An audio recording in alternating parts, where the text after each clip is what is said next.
Welcome back to part 2 on the Kawasaki 450R.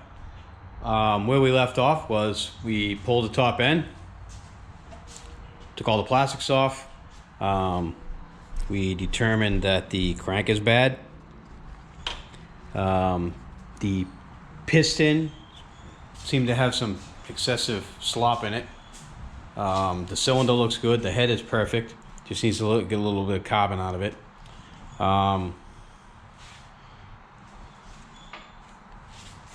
Most of the stuff is disconnected here. We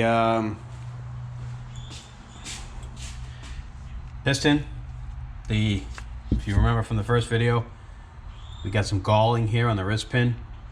I had to pound this back with a socket extension. So we need to replace the piston. The bore itself looks good. I don't see any issues in there. It looks like there's some marks here, but my fingernail's not catching on them. So we should be able to hone that and be in good shape. So that's good. The head itself looks really good. I don't see any issues with any of the valves. None of them took a hit. Just a little bit of carbon. We'll hit that with a wire wheel. I think what I'm going to do is I'm going to replace the valve seals. Anyway, because this is going to be my new four-wheeler. And the reason why I say that is because I sold my EX 400, as you saw at the beginning of this video. I sold that, and I sold the YZ 250F, which means I no longer have any vehicles at all to ride, or should I say any toys to ride. So we need to fix that, and the fix is this. This is going to be my new toy. So I'm going to build this thing proper. Not that I don't build my other stuff proper, but I'm going to make sure I go through this thing top to bottom. I'm going to replace everything internal on the engine that I think needs to be replaced, and I'm going to spare no expense. And I'm going to get all top end stuff. So that's the plan, and that's what we're going to do. So from here, I think what the next best bet is that we need to pull the motor. So I've been looking this thing over, and I'm not familiar with these four-wheelers at all. It's the first time I've ever had one or worked on one. But it looks to me like down there, that motor mount looks removable. I see a bolt coming through there with a nut on it, and it's going through the frame there, and it also has a bolt that goes through the engine and then catches the other side. The other side is welded on. So I'm assuming it's made to come out this side of the frame. So that's what we're going to do. So I'm going to remove the sprocket. I'm going to do that while it's on the bike. It'll just be a lot easier. I'm going to take the case saver off. We're going to have to remove this Nerf bar because I need to get this motor mount out. And it's held on by the Nerf bar. We need to take the battery tray out. On this side over here, I still need to disconnect this hose, and by taking the motor out the other side, I can just leave these hoses on here. I don't need to take them off, and I don't need to take the brake lever off or anything like that. And with the motor out, I'll be able to reconnect the spring on there, and I still have to flip this thing around, which shouldn't be that bad. It shouldn't be that difficult to do. I'm going to do that at a later time. The only thing electrically left on this bike is I have the power lead for the starter and the actual ground. So because this is an aluminum frame, they ground it straight to the motor, and the ground is in the back right here. I don't know if you can see that. Right there is the ground. So I need to disconnect that. It's an 8mm screw, and I also need to take the clutch cable off. One thing I noticed is that the clutch cable isn't even tight. You can see the screw right there. It should be up tight against that clamp right there to hold the cable in, and it's not. So we'll have to fix that. I don't really see anything else that stands out to me. It's missing a few screws. It's missing a screw here. It was missing a screw on that side of the battery box. So I'll replace the hardware that's missing, which really is no big deal. So this motor is really complicated in the fact that it runs on a computer because it's fuel injected. So I had to take out the temperature, the water temp sensor socket right there. I had to pull that out. Back here we have a mass air. Let me go on the other side and show you. We have a mass airflow sensor that's in the airbox, which is right here. So I had to take that out. The airbox did have a lot of oil in it, so I'm assuming that there was blow by the rings, and it was forcing crankcase pressure, and it was coming through the vent, and it was filling the airbox with oil. So new rings will fix that. And I don't really see anything else. I am going to pull the oil filter out while it's still in the frame here and just inspect it, and so we can see what is actually, how bad it is, see if there's any metal debris in there or any metallic looking stuff or anything of that nature. The oil, I took the oil out, I kind of mixed it with the antifreeze, so you can't really see much in there, but I didn't really see any metallic. Doesn't look like there's metallic in there, so I think we're pretty lucky in the fact that this thing just seized, and it's semi-seized, it didn't fully seize, and I was able to get it free with a breaker bar and be able to rotate the assembly again. So that's good, and the even better part is it didn't damage the head at all, like shattering the piston. So very good to know, very good to see, very good to know. Makes this repair a lot cheaper. Even though I got to replace the crank, it's still a lot better than trying to replace the head and the valves and all that. I'd be into this thing for a couple of grand in parts. So I'm kind of happy with my findings so far. So I guess what I'm gonna do is stick in a stand, and we're gonna start taking some of this stuff apart.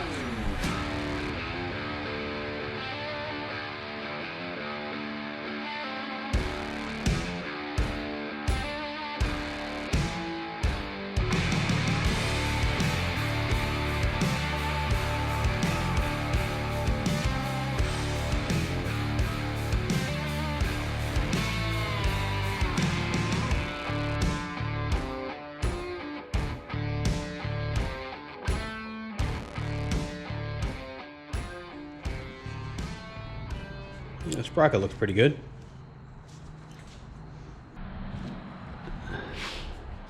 The stator. So I gotta figure out where that's going. Alright, so I think what I'm gonna end up doing is that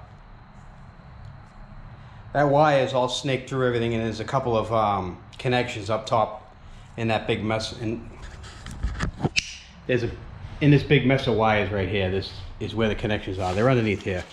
These are the two connections for the stator. I don't want to disconnect that, pull that wire out from the frame and everything. So what I'm going to do is I'm going to pull the cover and then pop the stator out and just let it hang off to the side. So let's do that next.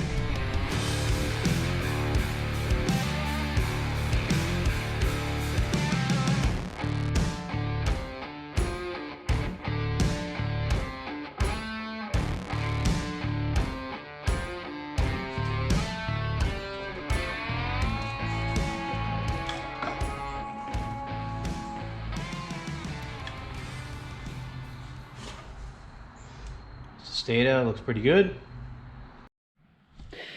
Let's take the oil filter out and take a look at that.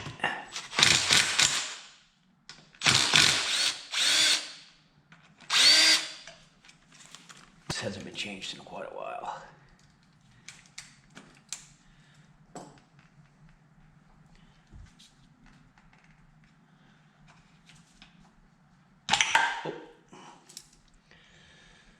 All right, that's got a double O-ring on it, which is kind of strange. And as you can see, that O-ring right there needs to be replaced. So we'll have to get, oh, that's something too, huh? It looks like the cap itself is broken, if you guys can see that. Broken off right there. I'm gonna have to replace the cap itself. I think they make aftermarkets. I'll have to look into it, but that's got to get replaced. The oil filter doesn't look too bad.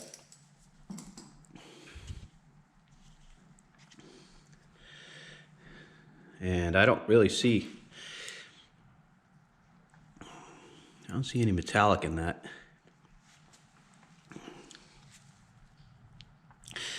I think we're in good shape. I just think the crank seized. I don't think we had any grinding of metal. So I think the lower end of this motor is going to be perfect, outside of needing to replace the crank.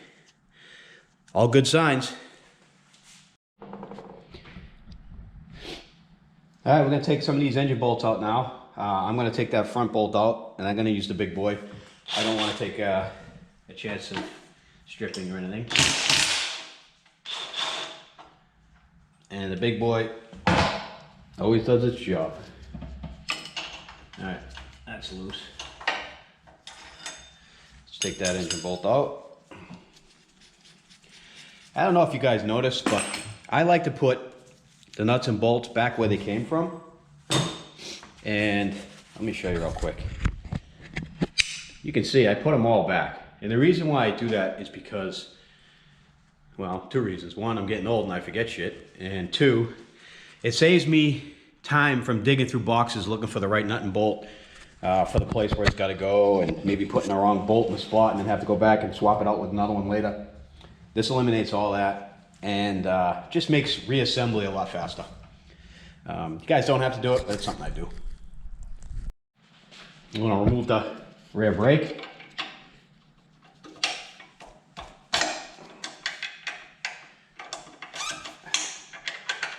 And these are nice too, which I want to point out. These ball end Allen wrenches, you don't need to be dead straight in order to use them. You can be at an angle.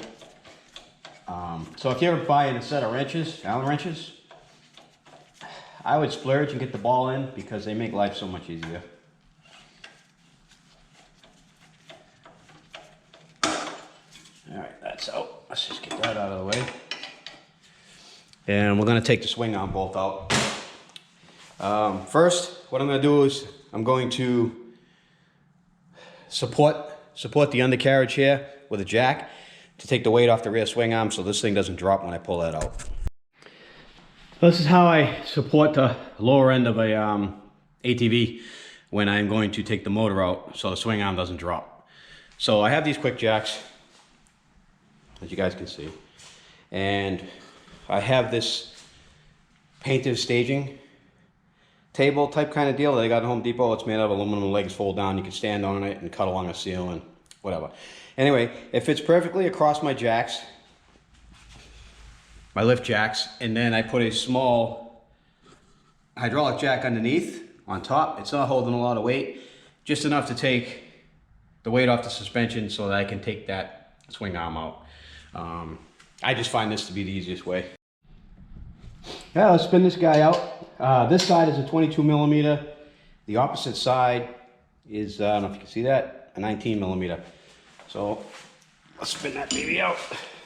Hopefully it doesn't fight us.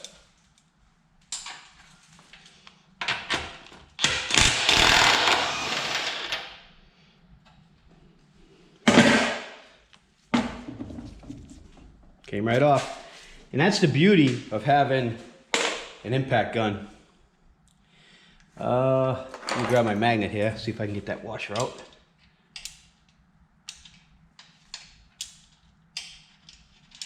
There we go. And the washer's out. Get those together. Now I'm not sure how good that's in there. I'll start out by hitting it with a rubber mallet, see if it moves. Perfect, it's not frozen. Beautiful. So we can just give it gentle taps with the extension and she should just come right out.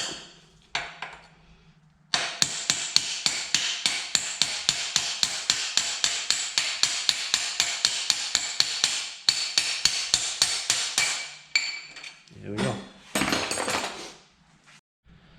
That's an interesting thing right here. It looks like there's a spanner nut in there. And apparently the swing arm is bolted to the frame and the through bolt is just to hold the motor in. I got to give Kawasaki props for that. That's a pretty good idea. This is the first time I've seen it. And I think it's pretty cool. So I'm going to try to pop this bottom one off. I don't know if it's going to work without holding the other side. We're going to find out. spinning. All right, let me see if I can reach it. Both at once. This is when you wish you had a helper.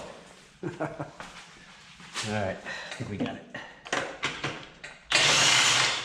Oh, it's off.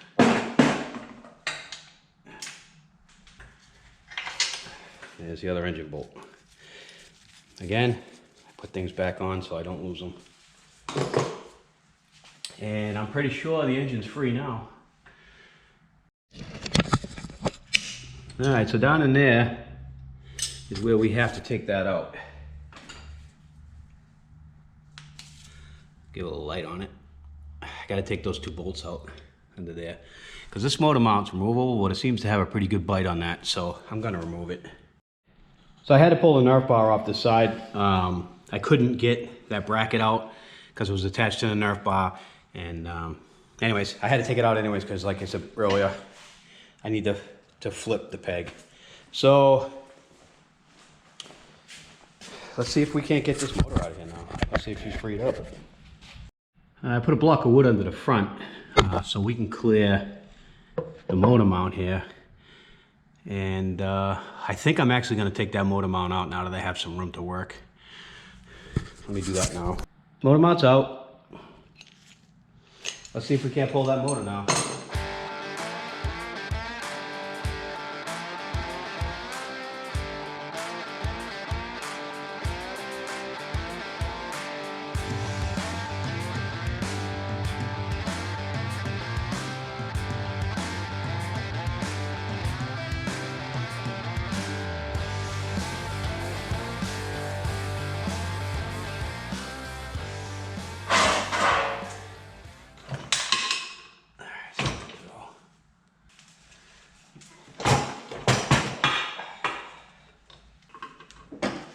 Alright, we dropped an engine spacer, and I'm assuming there's one here too.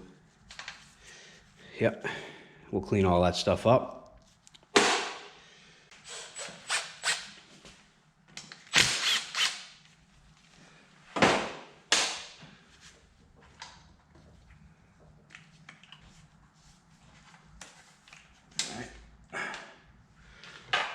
Alright, reverse is out. Let's pull it.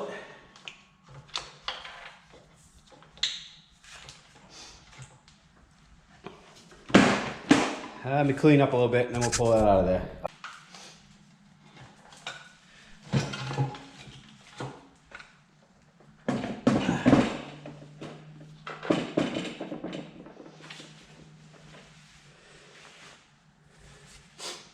All right. Motor's out.